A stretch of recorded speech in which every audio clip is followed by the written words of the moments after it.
안녕하세요. 저는 서울에 살고 있는 60대 여성입니다. 몇 년 전 하나뿐인 아들 장가 보내려다 너무 기막힌 일을 겪었어요. 어디 털어놓을 곳도 없고 고민하다 썰밤에 사연을 보냅니다. 부디 저 같은 피해를 입으시는 분이 없길 바라는 마음에서 말이에요. 마지막에 충격적인 반전이 기다리고 있으니 꼭 끝까지 들어주세요. 그럼 시작해 보겠습니다. 저는 지방의 한 작은 소도시에서 무남 동료로 태어났습니다. 어릴 때는 친엄마 품에서 곱게 자랐지만 6살에 엄마가 돌아가신 뒤로는 모든 게 달라졌어요. 아버지가 엄마가 아프실 때부터 바람 피우던 상간녀와 재혼을 하셨거든요. 저는 그 상간녀를 엄마라 부르며 자라야만 했죠. 저도 그 여자가 미웠고 그 여자 역시 저를 눈의 가시처럼 여겼어요. 결혼 전 아버지와의 사이에서 낳은 지 아들은 끔찍하게 아꼈으면서 저는 뭘 하든 잡아먹지 못해 안달이었죠. 심지어 제 입으로 들어가는 쌀 한 톨마저 아까워했네요. 예, 넌 무슨 기집애가 그렇게 밥을 많이 먹니? 그러니까 살이 뒤룩뒤룩 쪘지. 그러다 시집 못 가. 착착 좀 처먹어. 제가 살이 찌긴 뭘 쪄요. 그냥 보통인데. 허! 네 팔뚝이랑 배 좀 봐라. 돼지가 친구하자고 하겠다. 당시 저는 보통 체형이었어요. 젖살이 채 빠지기 전이라 볼이 통통하긴 했어도 돼지다 비만이다 욕먹을 정도는 아니었죠. 그런데도 새어머니는 아니 상간녀는 제가 밥 먹을 때마다 구박을 했고요. 급기야 제 식사량을 제한하기 시작했어요. 공기에 딱 반의 반 정도만 밥을 채워 놓고요. 더 먹으려 하면 온갖 욕을 하면서 주지 않았죠. 아버진 그걸 다 알면서도 모른 채 했네요. 자의적으로든 타의적으로든 굶어보신 분들은 아실 거예요. 이 배고픔이라는 게 얼마나 사람을 미치게 하는지. 밤마다 너무 허기져서 잠이 오지 않을 정도였고요. 수업 시간에도 하루 종일 먹는 생각만 하게 되더군요. 어느 날 밤엔 도저히 견딜 수가 없어서요. 방에서 몰래 빠져나와 마당으로 나갔어요. 그리고 장독대에 묻어뒀던 김치를 꺼내 정신없이 씹어 삼켰죠. 혹시라도 그 여자한테 걸릴까봐 어찌나 급하게 먹었는지 중간에 사례가 걸려서요. 걸쭉한 기침을 쏟아내면서 흙바닥 위로 엎어졌는데요. 문득 내가 대체 왜 이렇게 살아야 하나 눈물이 절로 나고 자괴감이 들더라고요. 이렇겐 못 살겠다 싶더군요. 결국 이튿날 저는 날이 밝자마자 가방 하나만 달랑 챙겨 서울행 완행열차를 탔어요. 그때 제 나이가 겨우 17이었죠. 서울살이는 생각보다 더 힘들었어요. 거처도 없이 여기저기 떠돌다 숙식을 제공하는 한 봉제 공장에 취직했는데요. 창문 하나 없는 건물에서 2교대로 일하느라 몸이 망가질 수밖에 없었어요. 공기 중에 떠다니는 먼지와 실밥 때문에 호흡기는 나날이 나빠졌고요. 야간조 작업을 하는 날엔 온몸의 기운이 쭉 빠졌죠. 하지만 아무리 힘들어도 쉴 순 없었어요. 하루라도 빠지면 월급에서 그대로 까였으니까요. 그러던 어느 날이었어요. 몸 상태가 으슬으슬한 게 아무래도 독감에 걸린 것 같았는데요. 일을 쉬면 삭감될 월급이 아까워 꾸역꾸역 출근했어요. 온몸이 돌처럼 무겁고 열이 끌어올랐지만 애써 내색하지 않았죠. 그렇게 얼마나 미싱을 돌렸을까요? 시야가 깜빡 어두워진다 싶더니 손끝에서 날카로운 통증이 느껴졌어요. 미싱 기계에 천 대신 손을 넣고 돌려버린 거였죠. 순식간에 붉은 피가 사방으로 터져 나왔네요. 너무 아파 비명도 못 지르고 몸을 움츠렸는데요. 누군가 다가와 바로 제 손을 잡아 올렸어요. 현장을 관리 감독하던 작업 반장이었죠. 미선 씨 괜찮아요? 많이 다쳤어요? 아니요, 그냥 살짝 스쳤어요. 피가 계속 나잖아요. 일단 이거라도 감고 있어요. 같이 병원 갑시다. 작업 반장님이 내민 건 자기 손수건이었어요. 제가 됐다고 하는데도 제 손에 감아주더니 그대로 저를 일으켜 자기 차에 태우더군요. 오랜만에 느껴보는 타인의 호의에 안심이 된 걸까요? 아니면 독감으로 열이 올라 그럴까요? 저는 조수석에 누워 손이 아픈 것도 모르고 까무룩 잠들어 버렸고요. 눈을 떴을 땐 병원 침대에 누워 있었어요. 옆에는 작업 반장님이 앉아 있었죠. 여기는 일어났어요. 병원이에요. 의사 선생님이 손은 많이 안 다쳤는데 열이 너무 난다고 해열제 맞고 가라고 해서. 좀 어때요? 아, 이제 괜찮은 것 같아요. 죄송해요. 괜히 저 때문에. 병원비 얼마나 나왔어요? 바로 드릴게요. 너무 큰 신세를 진 것 같아 허둥지둥 지갑부터 찾았는데요. 작업 반장님이 말없이 그런 채 손을 잡았어요. 괜찮으니까 누워 있어요. 전부터 생각했는데 미선 씨는 남한테 신세 지는 걸 너무 싫어하는 것 같아요. 더불어 사는 세상인데 가끔은 누군가에게 의지하기도 해야죠. 작업 반장님의 말에 머리를 망치로 한 대 얻어맞은 것처럼 멍해졌어요. 그리고 갑자기 눈물이 나더군요. 죄송해요. 전 그냥. 그러자 작업 반장님이 당황해선 어쩔 줄 몰라 하기 시작했어요. 왜 울어요? 난 미선 씨한테 뭐라고 한 거 아니에요. 그냥 미선 씨 마음 편하라고. 울지 말아요. 내가 잘못했어요. 네? 잘못한 것도 없는데 잘못했다고 사과하는 작업 반장님을 보는데 갑자기 웃음이 났어요. 제가 울다 말고 웃자 작업 반장님은 황당해 하더군요. 미선 씨는 진짜 종잡을 수 없는 사람이네요. 울었다가 웃었다가 아주 사람 혼을 쏙 빼놔요. 죄송해요. 근데 잘못하신 것도 없는데 사과를 하시는 게 웃겨서. 아무렴 여자가 우는데 남자가 무조건 잘못한 거죠. 그 말에 또다시 웃음이 나왔어요. 그렇게 시원하게 웃어본 게 도대체 얼마만인지 모르겠더군요. 그날 이후 저는 부쩍 작업 반장님과 친해졌어요. 병원까지 데려다 준 게 고마워 밥을 한 끼 샀더니 작업 반장님이 또 커피를 한 잔 사줬고요. 다음 날에 제가 또 밥을 샀더니 주말에 영화를 보자 하더군요. 언젠가부터 저와 작업 반장님은 퇴근할 때 함께 공장문을 나서는 날이 많아졌고요. 주말에도 종종 만나 시간을 보냈어요. 이 사람 마음이 참 묘하죠? 기댈 사람 하나 없이 버텨야 했던 서울살이 속에서 누군가가 옆에 있다는 게 얼마나 큰 힘이 되던지. 이후 저희는 자연스럽게 연인 사이로 발돋움했고요. 사귄 지 반년 만에 살림을 차리게 됐죠. 결혼하고 나서도 형편이 그리 넉넉하진 않았어요. 허름한 반지하 단칸방에 살며 하루하루를 근근히 버텨야 했죠. 그 와중에 딸과 아들을 하나씩 낳았고요. 육아와 살림에 치여 저는 자연스레 공장 일을 그만둘 수밖에 없었어요. 하지만 그렇다고 남편 외벌이만으론 내 식구가 먹고 살기 힘들어서요. 집에서 면도기 날 붙이거나 봉투 접는 부업을 꾸준히 했죠. 그뿐인가요? 시장에서 뭔가를 살 때 10원 한 장이라도 더 깎으려 애썼고요. 속옷이고 화장품이고 제 건 절대 사지 않았어요.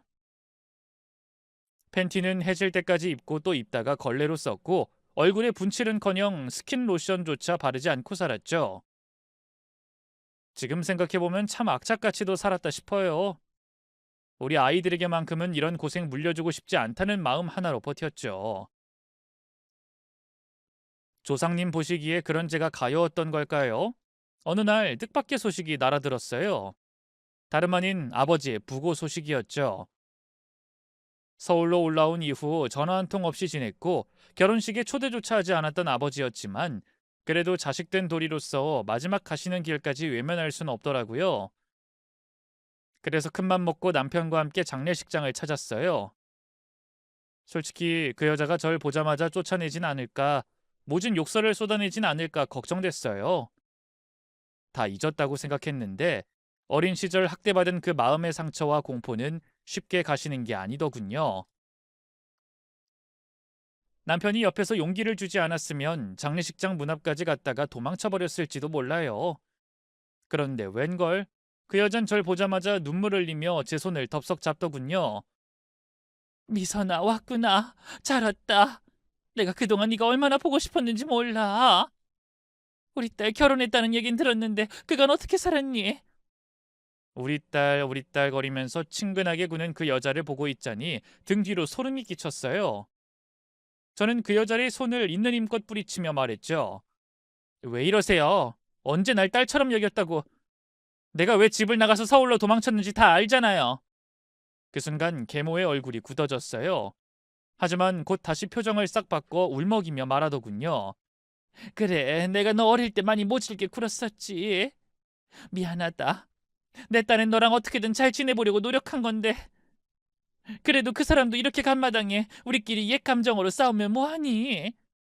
이제 세상 천지의 가족이라고 너랑 나 그리고 우리 수철이뿐인데 지금이라도 다 잊고 잘 지내보자꾸나. 응? 미쳤어요? 가족은 무슨 가족? 내 몸에 손대지 말아요.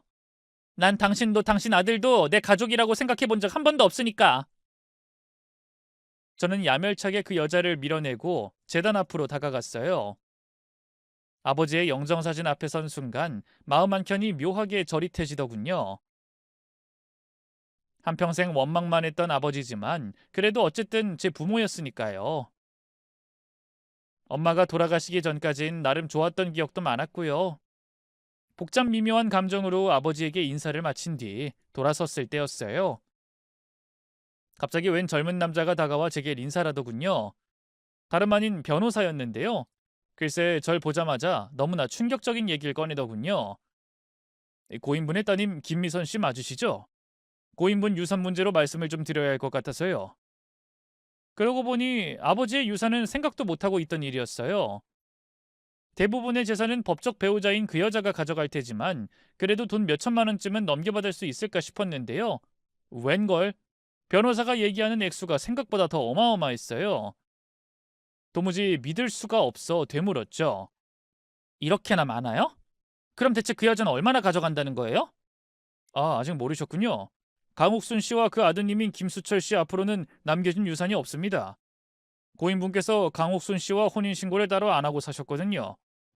김수철 씨도 고인분 자식이 아니라 다른 남자와의 사이에서 낳은 자식이고 법적으로 양자로 드린 것도 아니라 자격이 없고요. 생각지도 못한 얘기에 얼마나 놀랐는지 몰라요. 그제야 그 여자가 왜 그리 제게 살갑게 굴었는지 알겠더군요. 아버진 도대체 무슨 생각이었는지 그 여자와 정식으로 혼인신고를 올리지 않았고요. 제 이복 남동생인 줄 알았던 애도 알고 보니 아버지와는 피 한 방울 섞이지 않은 남이었던 거예요.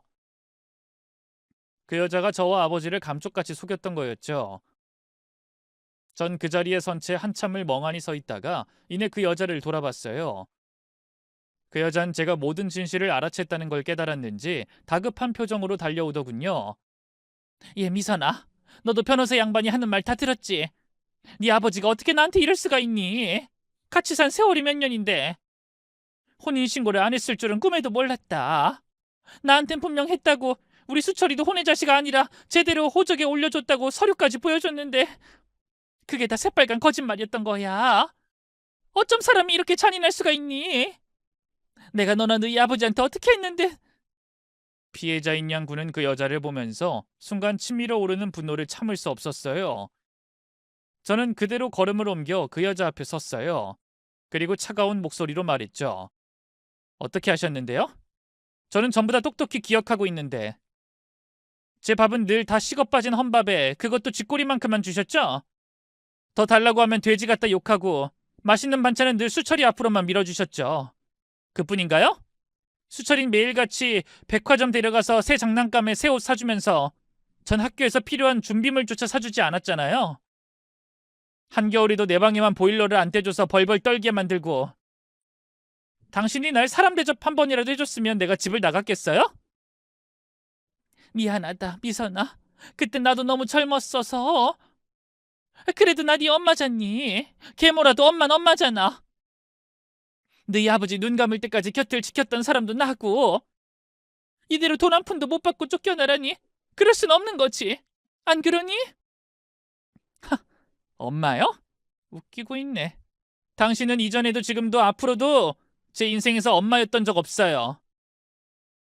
그래도 우리 아버지한테만큼은 진심인 줄 알았는데 아버지 자식도 아닌 놈을 데려와 키우는 뻐꾸기 짓을 해? 당신 같은 사기꾼한텐 우리 아버지 재산 10원 한 장 못 주니까 당장 꺼져요. 그러자 일순 그 여자의 눈이 표독스럽게 빛났어요. 인연이 진짜 사람이 좋게 좋게 말하니까 아주 우습게 보이지? 걔만도 못한 것. 평생 지 아버지 모른 척하다가 죽었다니까 돈 냄새 맡고 달려온 꼴 좀 보라지.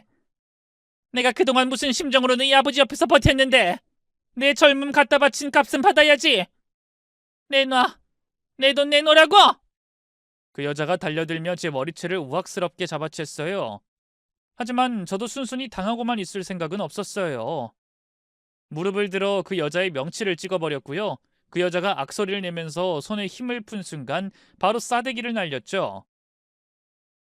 여자는 어이없고 분한 표정으로 눈물을 글썽였지만 전 흔들림 없이 말했어요. 이제 다시는 내 앞에 나타나지 마세요. 그리고 유산 같은 거 바랄 생각도 말고요. 사기죄랑 아동학대죄로 고소하지 않는 것만으로도 천운으로 생각해야지. 당신은 여기서 아무것도 가져갈 자격이 없어. 저는 그 여자가 망연자실한 채 주저앉는 걸 뒤로하고 장례식장을 나섰어요. 아버지의 얼굴이 떠오르긴 했지만 이제는 그 사람을 원망하거나 그리워할 감정도 더는 남아있지 않더군요. 이제 남은 건 아버지가 제게 물려준 유산을 어떻게 의미 있게 쓸 수 있을지에 대한 고민뿐이었어요. 남편과 오랜 상의 끝에 저희는 아버지에게서 물려받은 유산으로 작은 반찬 가게를 시작했어요. 시장통 입구 쪽 번듯한 점포 하나를 얻어 매일 새벽같이 일어나 장을 보고 반찬을 만들었죠. 다른 꼼수 안 부리고요. 오직 정직한 재료, 정성스러운 손맛으로만 승부했어요. 남편은 남편대로 시장 상인들 및 손님들과 부지런히 얼굴을 트며 단골을 늘려갔죠. 처음엔 하루에 손님이 서너 명일 때도 있었는데요. 입소문이라는 게 참 무섭더군요. 맛있고 믿을 수 있는 가게라는 소문이 돌면서 어느 순간부터 가게가 북적이기 시작했어요. 그렇게 1년, 2년. 차츰 규모를 키워 동네 반찬 가게에서 도시락 납품업으로 거기서 또다시 온라인 쇼핑몰까지 확장하게 됐어요. 더는 단순한 반찬 가게가 아니라 나름 규모 있는 식품 제조 및 유통 전문 기업으로 발돋움한 거였죠. 사실 딸의 도움 없인 불가능한 일이었어요. 대학을 졸업한 딸은 취업 대신 저희 일을 돕는 걸 택했는데요. 확실히 젊고 배운 애라 그런지 감각이 있더라고요. 저희는 그저 반찬 만드는 것밖엔 할 줄 몰랐는데 딸은 자체 브랜드를 만들어 상품 기획도 뚝딱뚝딱 해냈고요. 대기업에 제안서를 보내 납품 계약까지 따내더니 어느새 홈쇼핑과 대형 온라인몰에도 저희 제품이 입점하게 됐어요. 그렇게 회사는 쑥쑥 커갔고 어느새 전국 어느 가게를 가든 저희 회사에서 만든 식제품을 볼 수 있게 됐죠. 저는 그저 놀랍고 또 감사할 따름이었죠. 딸이 없었으면 저희 부부는 여전히 시장통에서 플라스틱 반찬통에 오이 무침이나 담고 있었을 테니까요. 그쯤부터 남편과 저는 진지하게 고민하기 시작했어요. 이 회사를 누구에게 물려줄까 하고요. 처음엔 당연히 아들이라고 생각했어요. 어쨌든 저희 집안의 하나뿐인 장남이었으니까요. 하지만 마음 한켠이 계속 무거웠어요. 아들은 여전히 철부지인데다 사고뭉치였고 책임감이 없었거든요. 회사 일엔 일절 관심도 없었고요. 반면 이렇게까지 회사를 키운 건 전적으로 딸의 덕분이었죠. 고민 끝에 저는 남편에게 말했어요. 여보, 이 사업은 수영이가 물려받는 게 맞는 것 같아. 수영이 없었으면 우리가 이런 회사에서 사장 소리 듣고 사는 게 가능하기나 했겠어? 단순히 여자라는 이유로 사장을 못한다는 건 말도 안 되잖아.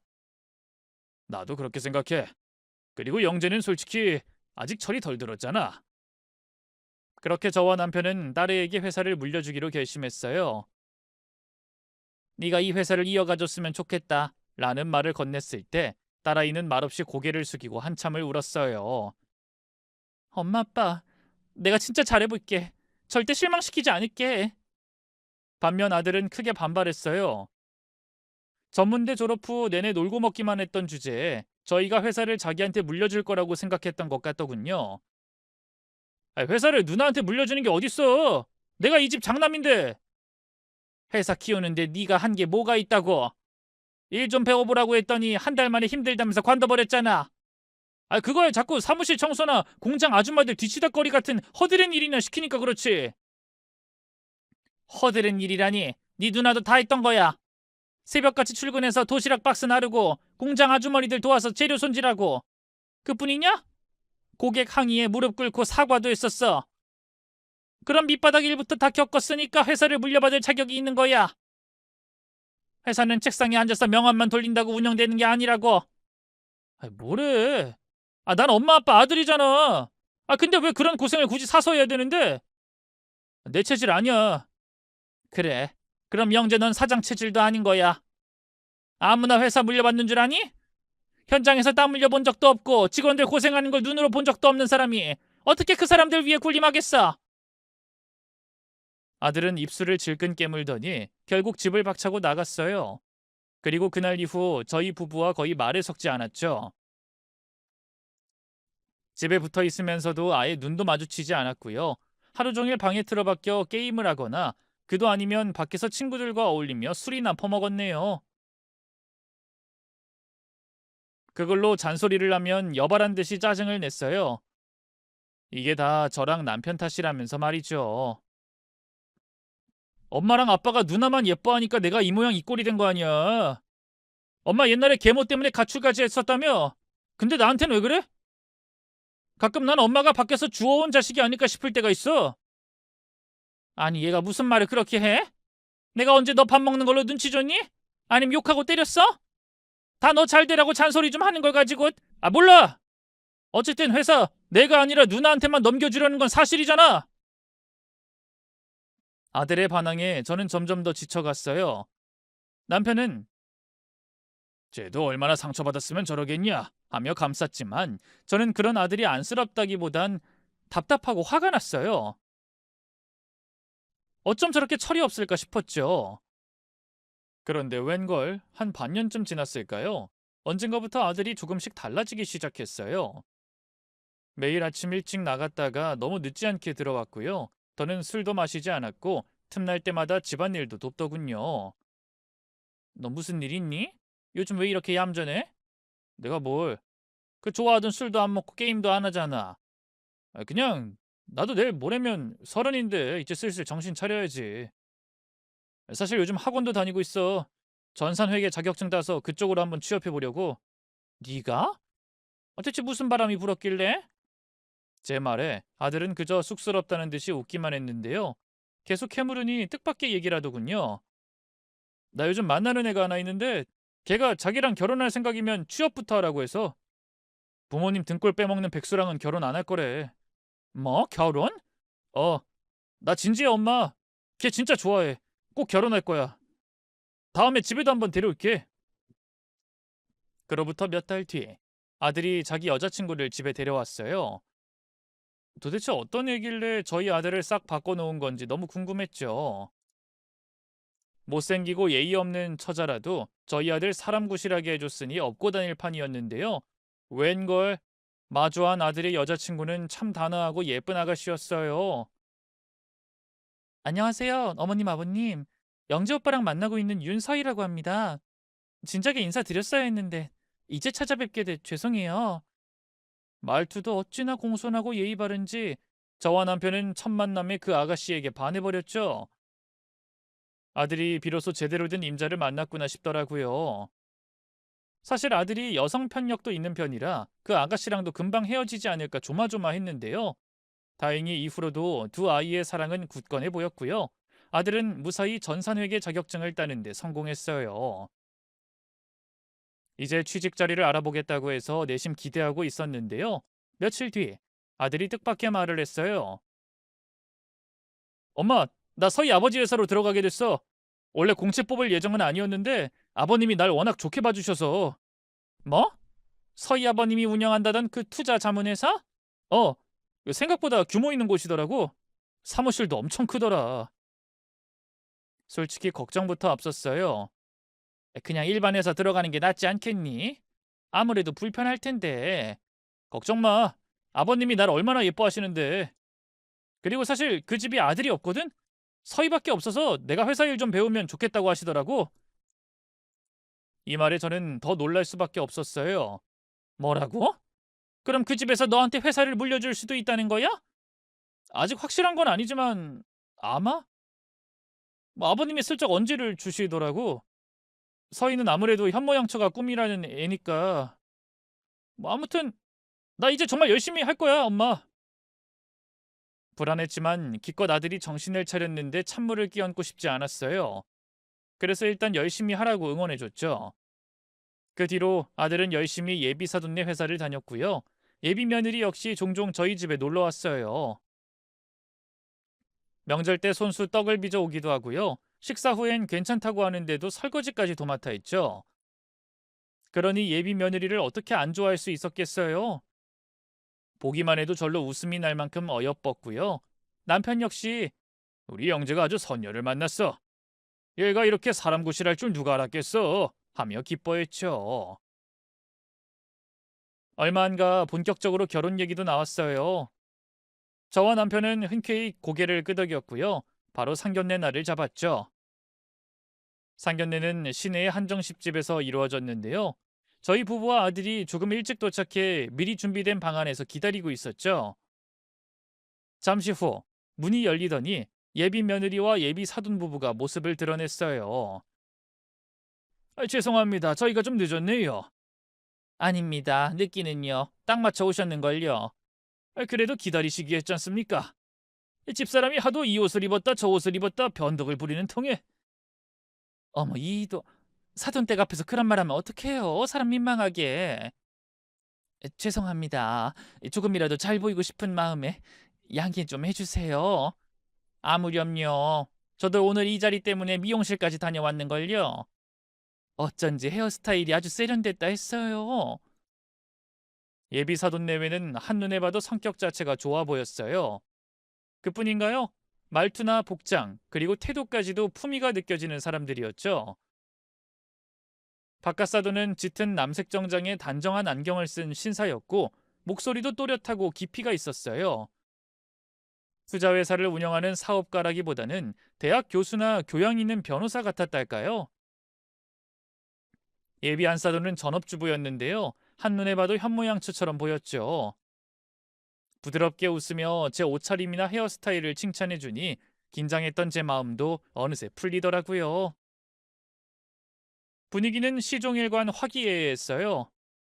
예비 며느리는 늘 그렇듯 말 한마디 한마디가 공손하고 차분했고 아들도 상견례 내내 바른 자세로 앉아 웃음을 잃지 않더군요. 제가 알던 그 철없는 아들이 맞나 싶을 정도로 성숙해진 모습이 대견하기까지 했죠. 회사에서 잘하고 있나 걱정이 컸는데 다행히 예비 바깥사도는 저희 아들에 대한 칭찬을 아끼지 않더라고요. 홍서방이 저희 회사에서 아주 성실하게 잘해주고 있어요. 늘 웃는 얼굴로 인사도 잘하고 맡은 일도 꼼꼼히 잘 처리하고요. 걱정 없이 저희 딸이건 회사건 맡길 수 있을 것 같습니다. 그 말에 저는 가슴이 뭉클했어요. 누군가 내 아들을 이렇게 인정해주고 예뻐해준다는 게 엄마 입장에선 눈물 날 만큼 고마운 일이더군요.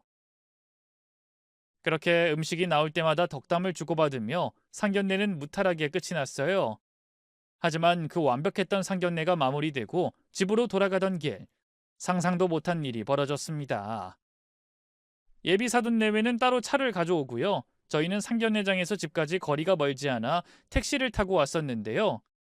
감사하게도 예비 사돈 내외가 저희가 택시를 잡을 때까지 기다려 주셨어요.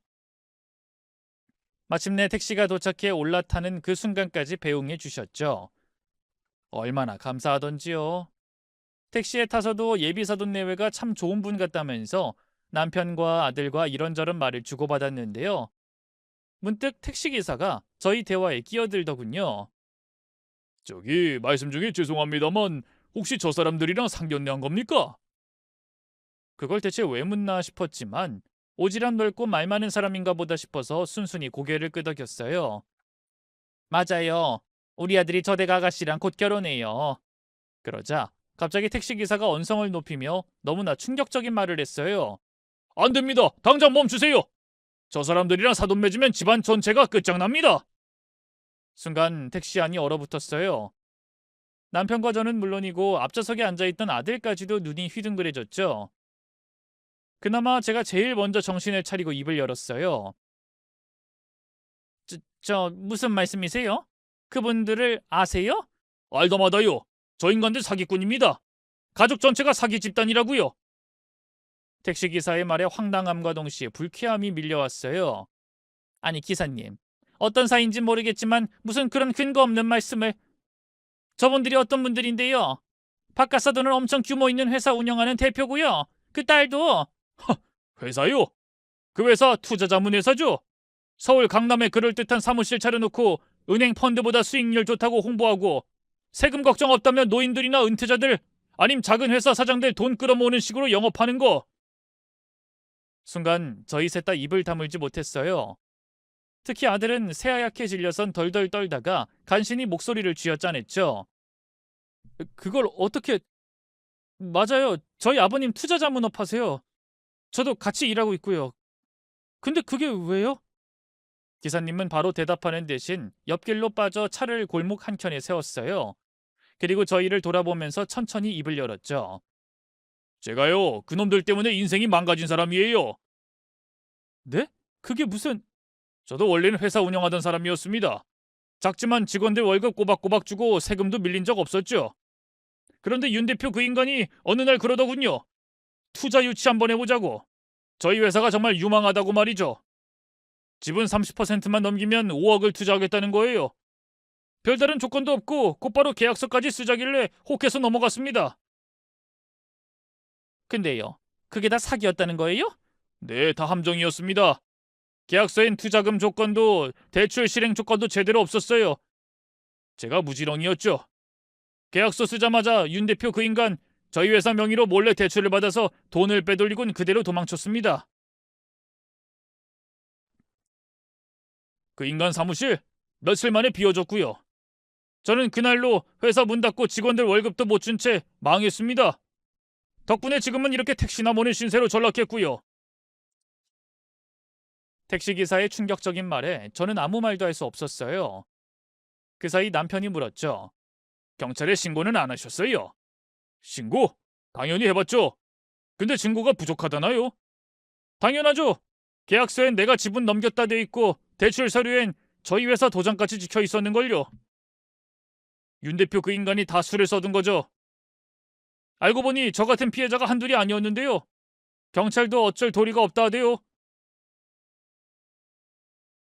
민사적으로 소송을 거는 수밖에 없다. 사기죄로 보기엔 증거가 약하다. 이딴 말이나 해대더라고요. 아니 어떻게 그럴 수가. 나중엔 피해자 모임까지 만들어서 단체로 고소도 해봤어요. 근데 그땐 이미 그 인간들 다 해외로 튀고 없더라고요. 기사님의 눈이 어느새 벌겋게 충혈돼 있었어요. 아들은 도무지 그 잔인한 현실을 믿고 싶지 않았던 걸까요? 택시기사를 향해 조심스럽게 묻더군요. 그 정말 같은 사람 맞아요? 그분들은 몰라도 우리 서희는 결코 날 속일 리 없어요.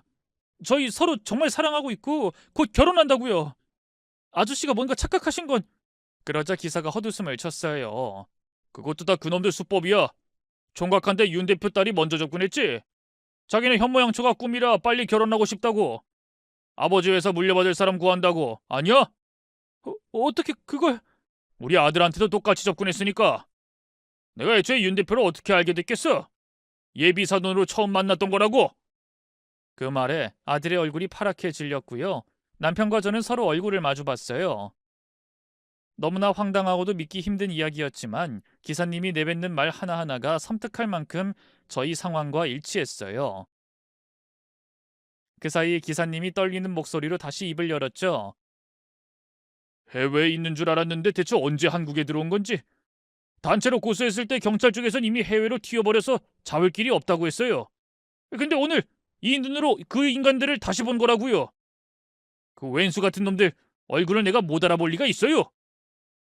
기사님은 한동안 격양된 감정을 다스리느라 아무 말도 못하고 덜덜 떨기만 했어요.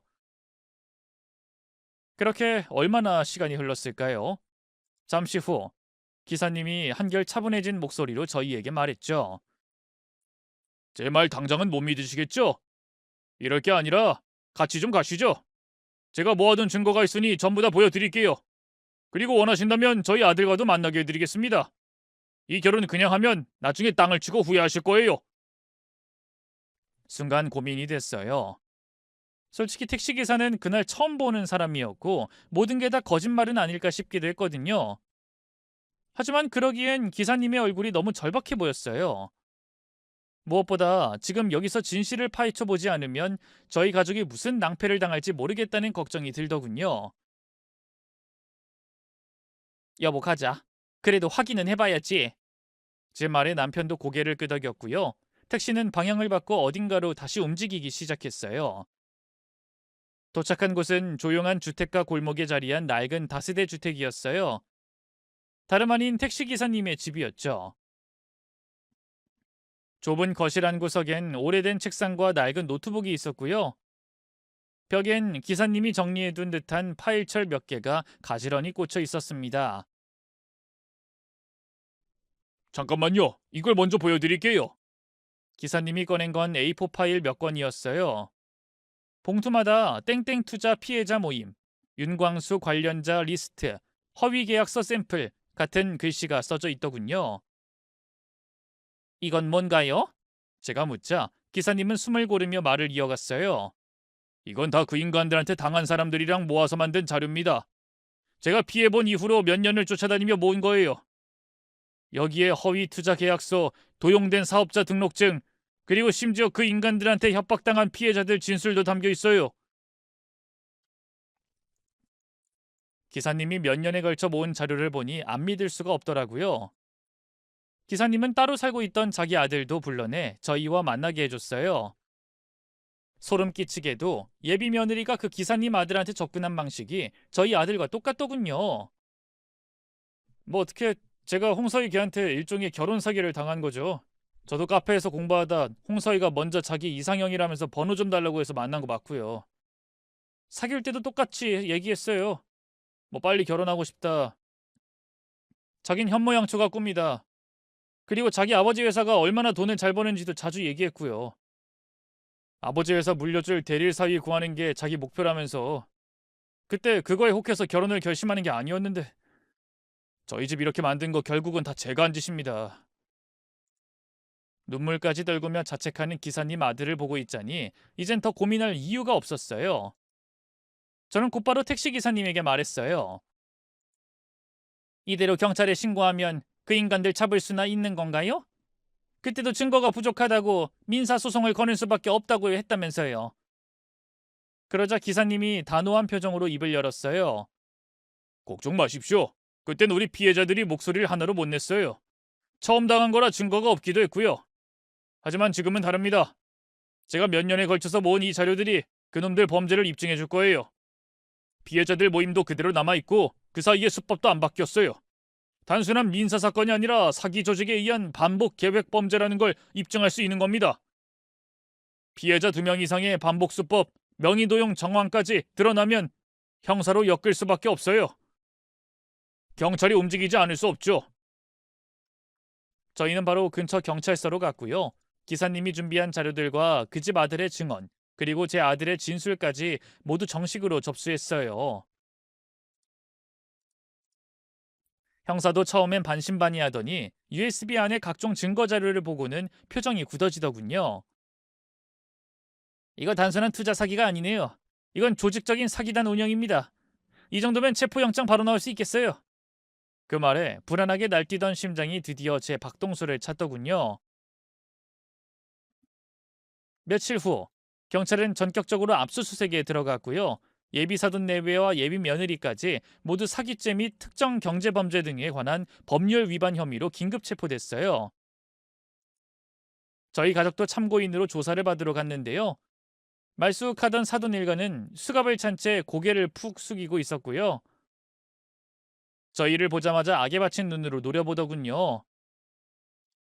특히 평소 단정하고 예의 발랐던 예비 며느리는 저희 아들에게 야차 같은 얼굴로 따지더라고요.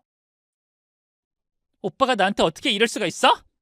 경찰에 신고하기 전에 나한테 먼저 물어볼 수 있었잖아. 내가 정말로 오빠한테 결혼 사기를 쳤다고 생각해? 그 택시기사가 거짓말한 거야. 내가 그 집 아들 잠깐 만났던 건 맞는데 아무래도 사람이 별로라 금방 헤어지자고 했어. 그러니까 그놈이고 그놈 애비고 나한테 앙심을 품고 사기꾼으로 몰고 간 거라고. 오빠는 어쩜 내 사정은 듣지도 않고. 그 되먹지도 않은 말을 듣고 있자니 기가 차더군요. 그래서 제가 나서서 말했어요. 사정은 무슨 사정? 사기꾼한테 사정이란 게 대체 어디 있다고. 어머님 사기꾼이라뇨? 그럼 사기꾼이 아니라는 거야? 네 애미 애비도 너도 아주 작정하고 사람들을 등쳐먹었던데. 그러니까 그건 다 오해. 오해는 무슨 오해? 증거가 아주 명확하고 피해자들은 여적 2다리 쭉 뻗고 찾질 못하던데. 2손 모아 싹싹 빌진 못할 망정 언제까지 뻔뻔하게 잡아댈 작정이야? 하늘로 손바닥을 가린다고 해서 그 하늘이 가려지니? 제가 엄한 목소리로 꾸짖자 예비 며느리도 더는 아무 말 못하고 고개를 숙였어요. 그 딸의 그 부모라고 예비 사돈 내외도 자기들이 지은 죄를 끝까지 잡아떼더군요. 우린 그저 투자 기회를 제공했을 뿐입니다. 모든 결정은 투자자들이 한 거요. 맞아요. 우리 이가 계약서에 도장 찍으라고 칼 들고 협박이라도 했나요? 다 자기들이 좋다고 투자해놓고. 하지만 택시기사님이 준비한 각종 피해자 녹취 파일, 위조 계약서 사본, 그리고 명의도용 내역 앞에선 그 인간들도 더는 잡아떼지 못했어요. 결국 예비 며느리는 자긴 아무것도 몰랐다면서 눈물로 호소하기 시작했죠. 전 진짜 아무것도 몰랐어요. 아빠가 하라는 대로 했을 뿐이에요. 제발 한 번만 봐주세요.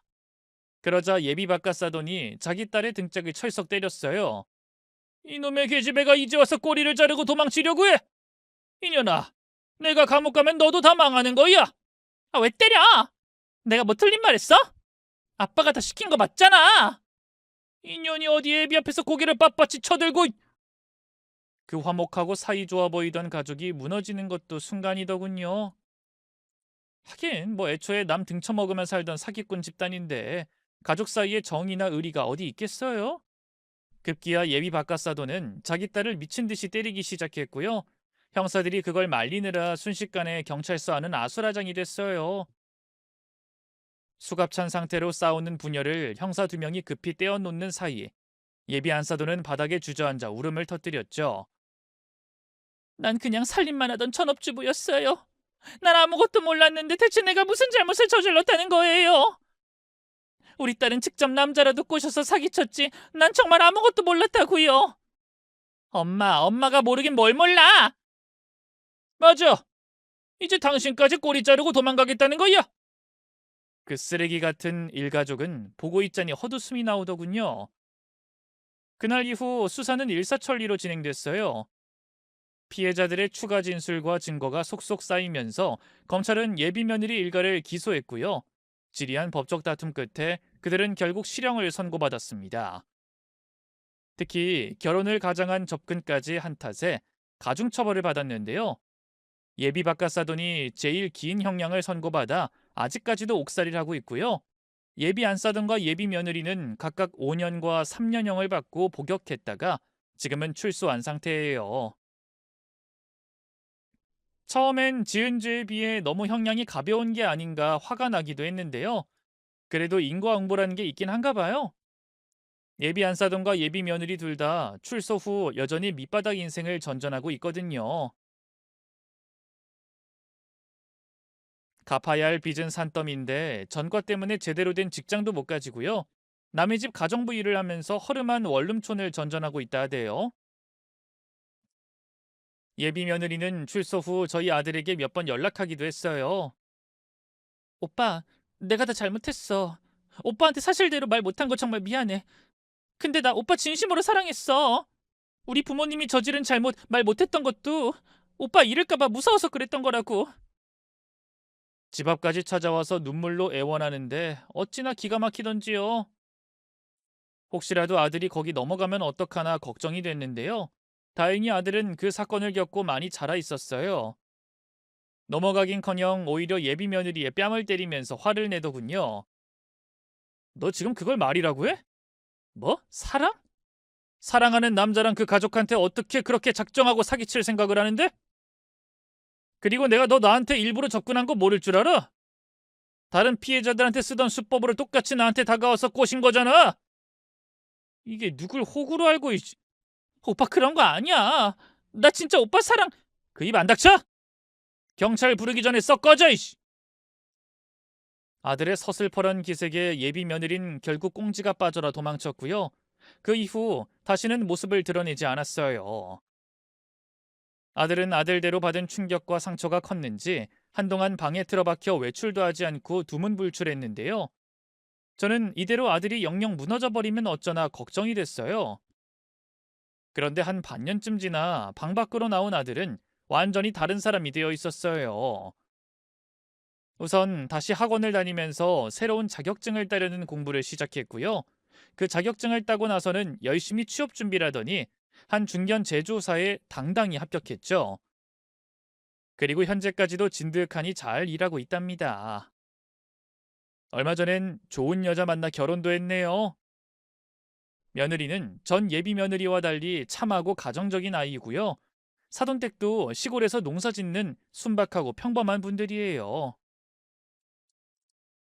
아들 문제로 한시름 놓아서일까요? 저희 부부는 한결 편하게 제2의 인생을 즐기고 있답니다. 회사 일은 전부 딸애한테 넘겨준 상태고요. 저는 요즘 그림 배우러 다니고 남편은 기타 배우러 다니며 각자 바쁘게 살고 있어요. 때때로 여행을 다녀오기도 하고요. 아, 그 택시 기사님과도 여전히 잘 지내고 있어요. 그분 아들과 저희 아들은 둘도 없는 친구 사이가 돼서 지금도 자주 만나 어울리고 있고요. 저희 부부도 종종 택시 기사님과 그 아내분하고 넷이서 술자리를 가질 정도로 친해졌네요.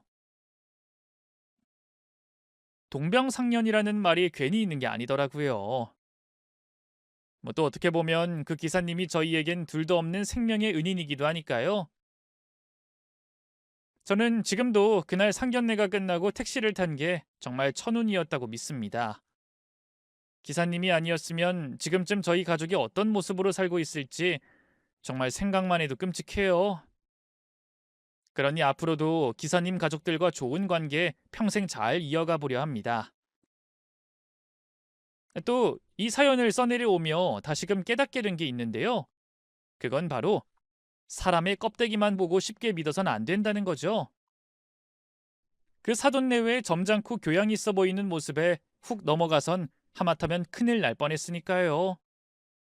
지금 생각해보면 늘 골칫덩이기만 했던 아들을 대릴 사위 삼겠다는 둥, 번듯한 회사 후계자로 만들어주겠다는 둥 하는 말에 더 혹했던 것 같아요. 제 아들은 제가 책임져야지 다른 사람한테 떠넘기면 안 되는 건데 말이에요. 혹시 제 사연을 들으시는 분들 중에 이건 너무 완벽하다 싶은 만남을 하고 계신 분이 있다면 부디 한 번쯤은 의심하고 확인해 보시길 바랍니다. 저 같은 어리석은 실수는 하지 않으시길 바래요. 긴 얘기 들어주셔서 고맙습니다. 모두 건강하시고 행복하세요.